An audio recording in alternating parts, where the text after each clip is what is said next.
उधर पृथ्वी मैया जो है गाय का रूप धारण करके गई भगवान नारायण के पास में। उनसे कहा प्रभु पृथ्वी जो है पापियों के बोझ से दबी जा रही है, आप कब अवतार लेंगे? नाथ पाप के बोझ से धरती व्याकुल आज, दूर करो संकट सभी, पूर्ण करो सब कार्य। भगवान ने भी कह दिया यदा यदेह धर्मस्य क्षयो वृद्धिश्च पाप्मना तदा तु भगवानीश आत्मानं सृजते हरि। सृजन करने के लिए संसार के लिए हम ही नहीं सब देवता ब्रजमंडल में आएंगे, नाना प्रकार से रूप धारण करके आएंगे। इतना कहा पृथ्वी से। और उधर गोकुल में नंद बाबा के यहाँ पर ब्राह्मण देवता गए, भोजन को ग्रहण किया। ब्राह्मण ने भोजन ग्रहण करने के बाद आशीर्वाद में नंद बाबा से क्या कह दिया? पुत्रवान भव। नंद बाबा ने कहा अरे ब्राह्मणों इस उम्र में ये आशीर्वाद ये समुचित नहीं लगता है। ब्राह्मणों ने कहा आपने हमें भोग ग्रहण कराया है और आशीर्वाद भगवान की कृपा से मिला है, अब कैसे आपको पुत्र मिलेगा ये भगवान ही जाने। आशीर्वाद मिलने के बाद पूरी गोकुल नगरिया जो है एकादशी का व्रत रखती थी, वो भी निर्जल। एकादशी के दिन जल भी नहीं पीना और सबकी कामना क्या है कि नंद बाबा के यहाँ पर कोई संतान सुख हो जाए। उधर मथुरा में देवकी का विवाह वेद विधि के द्वारा संपन्न कराया गया और सारथी को नीचे उतार दिया, हाथ से घोड़ों की रस्सी को पकड़ा और जैसे ही रथ को हाँकने लगा वैसे ही आकाशवाणी हुई अस्यास्तमष्टमो गर्भो हंतायाम से बुधा। देवता लोग सोचने लगे कितना पाखंडी है, पाखंड फैला रहा है, मन में कुभाव है और सबको धर्म का पाठ पढ़ा रहा है। आकाशवाणी हो गई और सारी पुल पट्टी खोल दी। कितना धार्मिक है अभी पता चल जाएगा, कितना बहन से प्रेम करता है अभी पता चल जाएगा। हे कंस तुम जिस बहन को छोड़ने जा रहे हो ससुराल, उसका 8वां जो लाल होगा तेरा काल होगा। जब सुना रस्सी को छोड़ दिया, बाल पकड़कर रथ में बैठी थी देवकी, बाल पकड़ खचेड़ता हुआ नीचे ले आया। बिजली कड़कने लगी इसके हाथों से, अभी मेहंदी छूटी नहीं है, अभी ससुराल तक नहीं पहुंची और उसके बाल पकड़कर खचेड़ता हुआ ले आया। तलवार को देवकी के गले पे रख दिया।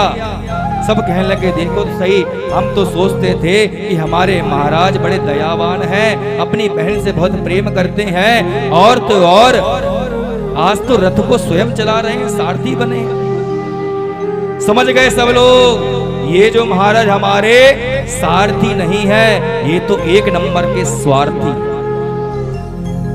स्वार्थी कभी किसी का सारथी नहीं बन सकता, न साथी बन सकता है न सारथी बन सकता है। स्वार्थी स्वार्थी ही बनेगा। सहायता भी आपकी करेगा, किस लिए करेगा कि आपकी सहायता करने पे कुछ बड़ा मिल सके। हर कोई सहायता करने वाला आपकी सहायता नहीं कर सकता। विवेक का ध्यान रखें, हो सकता है कि सहायता के बहाने वो आपसे कुछ ज्यादा ही मांग ले। इतना जब हुआ तो देखते ही देखते क्या हुआ, वसुदेव जी ने कहा महाराज कंस आकाशवाणी हुई थी कि 8वां जो लाल होगा, पहला लाल दूसरा तीसरा चौथा पांचवा छठा, इनसे तो नहीं होगी ना। वसुदेव जी ने कहा, कंस की समझ में आ गया, तलवार को अंदर रख लिया और जब पहली संतान हुई वसुदेव जी ने लाकर कंस को दी, देखिए पहली संतान हुई है, वापस कर दिया, इससे हमें कोई खतरा नहीं है। नारद जी आए, नारद जी ने कहा देखो कंस इस पुष्प को देखो और पंखुड़ी को गिनो, पहली दूसरी तीसरी चौथी पांचवी, हर पंखुड़ी को पहला और हर पंखुड़ी को 8वां बनवा दिया। कंस समझ गया इसका मतलब पहला 8वां पहला हो सकता है, इस प्रकार पहला पुत्र को मारा, पहला दूसरा तीसरा चौथा पांचवा छठा, 6 पुत्रों को मार दिया कारागृह में। और वसुदेव और देवकी को कारागृह में बंद ही है, 6 पुत्रों की हत्या कर दी।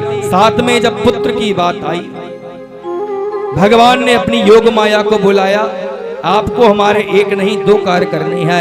योग माया ने हाथ जोड़े बताए प्रभु क्या कार्य करना है, तो कह दिया कि 7वें गर्भ में देवकी मैया के शेष नाग जी हैं, उनके लिए आपको आकर्षित करना है।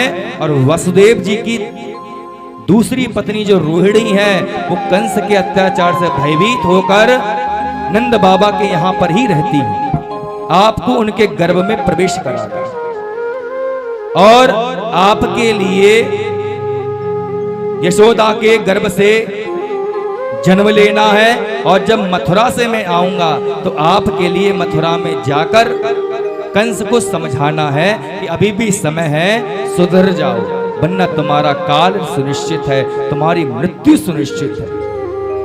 योग माया ने ऐसा ही किया, 7वें गर्भ को देवकी मैया के गर्भ को आकर्षित किया और रोहिणी मैया के गर्भ में प्रवेश कराया। मथुरा में सबने यही समझा कि गर्भपात हो गया, 7वां गर्भ खंडित हो गया। 8वें गर्भ का जब समय आया, पहरेदारी बढ़ा दी, सैनिकों को बढ़ा दिया, पल पल की खबर लेने लगा।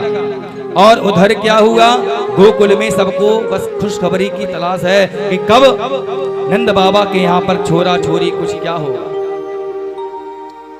समय आ गया, भादों का महीना आ गया, बुधवार का दिन आ गया, रोहिणी नक्षत्र भी आ गया। ठीक 12 बजे भगवान ने चतुर्भुज रूप में अवतार ले लिया।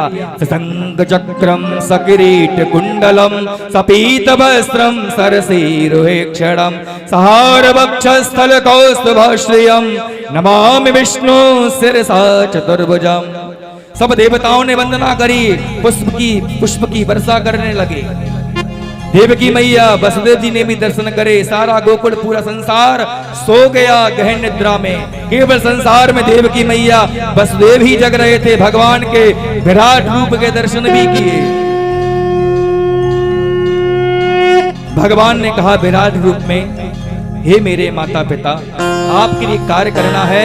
जब बाल अवस्था में मैं जब आऊं तो मेरे लिए आपको गोकुल में छोड़कर आना है और गोकुल में नंद बाबा के यहाँ जो छोरी होगी उसको यहाँ पर लेकर आना। इतना कहकर भगवान जो है बाल रूप में आ गया। और बाल रूप में जैसे ही आए वैसे ही सूप में बैठाकर जो वसुदेव जी हैं, सारे द्वार खुल गए, सारी बेड़ियां हथकड़ियां टूट गई और यमुना के रास्ते से सीधे गोकुल में आ गए। पूरा संसार उनके स्वागत में लग गया, सब स्वागत करने लगे। हम भी स्वागत करेंगे, आप सब स्वागत करेंगे। भगवान का क्या कहेंगे, स्वागतम कृष्णा, स्वागतम कृष्णा, स्वागतम कृष्णा, स्वागतम कृष्णा, स्वागतम कृष्णा, स्वागतम कृष्णा,